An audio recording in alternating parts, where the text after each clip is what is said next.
Hello అండి, నమస్తే. అందరూ బాగున్నారా? లాస్ట్ వీకెండ్ లో రవ్వ లడ్డు తయారు చేశాను. నేను ఒక్కదాన్నే చేయలేదు. ఈసారి న్యూజిలాండ్ లో ఒక ఫ్రెండ్ నేను కలిసి చేసాము. వాళ్ళ పిల్లలకి మా పిల్లలకి కలిపి ఈ స్నాక్స్ ప్రిపేర్ చేసాం అనమాట. చాలా ఈజీ అండి. ఎలా చేసామో క్విక్ గా చూపించేస్తాను.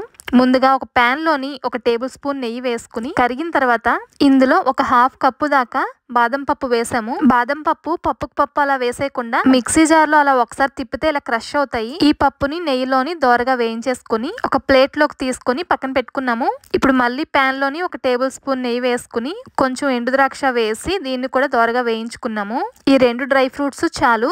వీటిని కూడా ఒక ప్లేట్ లోకి తీసుకొని పక్కన పెట్టేసుకున్నాము. పెద్ద కష్టం కాదు, చాలా సింపుల్ అండి. మేము ఇద్దరం చేసాం కాబట్టి ఇంకా ఫాస్ట్ గా అయిపోయింది. ఇప్పుడు ఇదే ప్యాన్ లోని ఇంకొక టేబుల్ స్పూన్ దాకా నెయ్యి వేసుకుని 1 కేజీ గోధుమ రవ్వని ఇందులో వేసేసి బాగా వేయించుకోవాలి.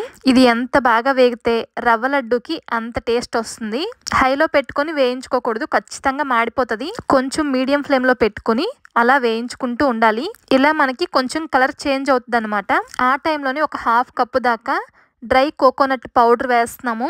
ఇది కూడా వేసుకుంటే రవ్వ లడ్డుకి ఇంకా టేస్ట్ వస్తుంది. కోకోనట్ వేసిన తర్వాత ఒకసారి వేయించేసుకుని ఇందులో 1 కప్పు దాకా షుగర్ యాడ్ చేసుకోవాలి. షుగర్ మీరు ఎంత తింటారో చూసుకొని దానికి తగ్గట్టుగా వేసుకోవాలి. మరీ ఎక్కువ వేసుకోకూడదు. బాగా తీయగా ఉన్న అంత టేస్ట్ ఉండదు. కొంచెం టేస్ట్ కోసం ఇలాచీ కూడా యాడ్ చేసి ఇంకా బాగా గరిటెతో కలిపేయాలి. షుగర్ అంతా బాగా కలిసిన తర్వాత 1 టీ గ్లాస్ తోని మిల్క్ యాడ్ చేసి ఇంకా బాగా కలిపేయడమే.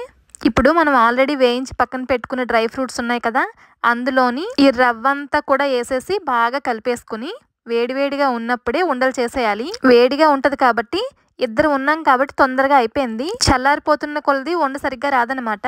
అందుకని ఎప్పుడైనా ఈ రవ్వ లడ్డు చేస్తే ఇంట్లో ఇంకొకరు హెల్ప్ తీసుకోండి. ఫాస్ట్ గా అయిపోతుంది, పని కూడా ఎక్కువగా కష్టం అనిపించదు. న్యూజిలాండ్ లోని మన తెలుగు వంటలు మీకు ఎలా అనిపిస్తున్నాయో కామెంట్ చేయండి. వీకెండ్ వస్తే చాలు, 1-2 గంటలో దీని ముందే కూర్చొని ఏదో ఒక ప్రయోగం చేస్తూ ఉంటాము. ఇప్పుడిప్పుడే వంటలన్నీ నేర్చుకుంటున్నాము. నా కాన్సెప్ట్ ఏంటంటే మా పిల్లలకి బయట నుంచి స్నాక్స్ కొనకుండా నేనే చేసి పెట్టాలని. అంతేకాదు ఈ మధ్య కొన్ని హెల్దీ ఐటమ్స్ కూడా ట్రై చేస్తున్నాను. నాకు తెలిసి మీరు అవన్నీ చూస్తున్నారని అనుకుంటున్నాను. పిల్లలకి స్నాక్స్ ఇంకా హెల్దీగా ఏం చేసి పెట్టొచ్చో కామెంట్ చేయండి. మీరు మన ఛానల్ని ఫస్ట్ టైం చూసినట్లయితే తప్పకుండా సబ్స్క్రైబ్ చేసుకొని ఈ వీడియోని లైక్ చేయండి. న్యూజిలాండ్ లో జరిగిన కొన్ని ఈవెంట్స్ ని మీతో షేర్ చేసుకుంటాను. ఇదిగోండి, ఉండలన్నీ చుట్టేసిన తర్వాత 1 కేజీ నూకకి ఇన్ని ఉండలు అయ్యాయి. స్వీట్ తినాలనిపించినప్పుడు ఇలా క్విక్ గా చేసేసుకోవచ్చు. ట్రై చేయండి. ఉంటాను.